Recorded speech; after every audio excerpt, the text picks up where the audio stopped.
Hey everybody, this is an article that came out today. It caught my eye. This is ancientorigins.net, and I will leave the link below. But it says, Colossal standing pharaoh Amenhotep III returned to splendor in Luxor, Egypt after being toppled by an ancient earthquake. It says, an ancient pharaoh is back on his feet after 3,000 years at Egypt's famous temple city of Luxor. On Sunday, archaeologists unveiled the restored 2.9 meter or 43 foot tall standing statue of Amenhotep III at the northern gate of the king's funerary temple. The Guardian reports that the statue collapsed 3,000 years ago in an earthquake. It is one of two such giant statues of the king, representations depicting Amenhotep III in stride. In March, another effigy of standing Amenhotep was revealed as complete. There is a video here showing this. I will leave the link for that below. It says Horizon Weekly writes that the two standing statues had broken into 200 chunks and were submerged in a river where they were exposed to water damage and erosion. The stone pieces were braced with steel spikes and glued together with resins. The statue bears the white crown of Upper Egypt and shows Amenhotep III carrying a papyrus in each hand, both inscribed with his name. His belt holds a dagger with a falcon head handle, and it is fastened with a clasp bearing the names of the king, according to the Pan-Armenian Network. It says a wealth of artifacts featuring Amenhotep III have been found in the regions during excavations. In March, archaeologists unveiled two colossal seated statues of Pharaoh Amenhotep III in Luxor. The statue had lain in pieces for centuries, with more and more segments getting uncovered over the last few months. And they were eventually restored and put back together, and this is some of what was discovered. And this is Amenhotep III. And if he looks a little familiar, I believe he is the biblical Solomon, and he is the son of Thutmose IV, who I believe is the biblical Moses, and the one who put his face on the Sphinx. So I believe this is the person who put his face on the Sphinx's son. So if there's a little resemblance, that's where that comes from.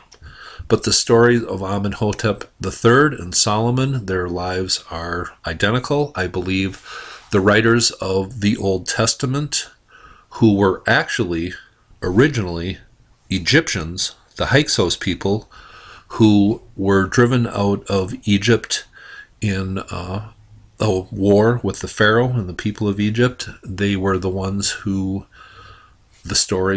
where the story of the biblical Exodus comes from. They went up into the Holy Land. They made up a majority of the people, the tribes of Israel, who got together and wrote the original Torah.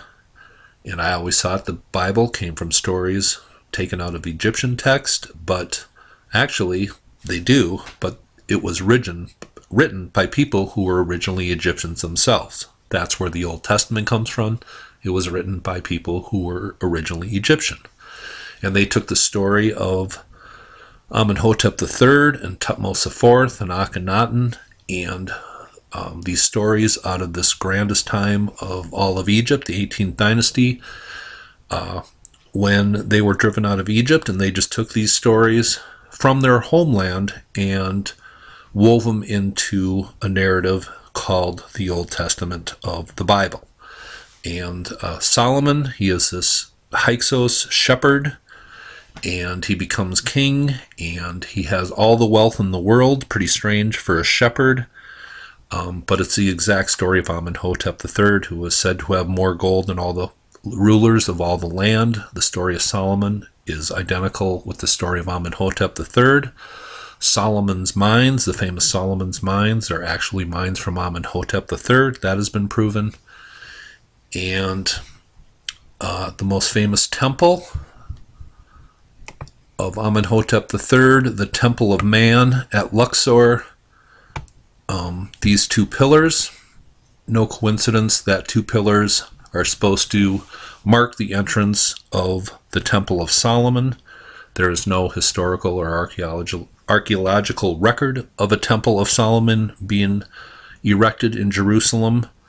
This just comes from the Temple of Amenhotep III that was designed in the shape of man, or designed in the form of man, and that's where the Temple of Solomon comes from. But we actually have historical record of this temple in Egypt. It still stands, so we know it's real. There was never a Solomon. It's a story of Amenhotep III. Anyway, hope you like my rambling. Have a nice day.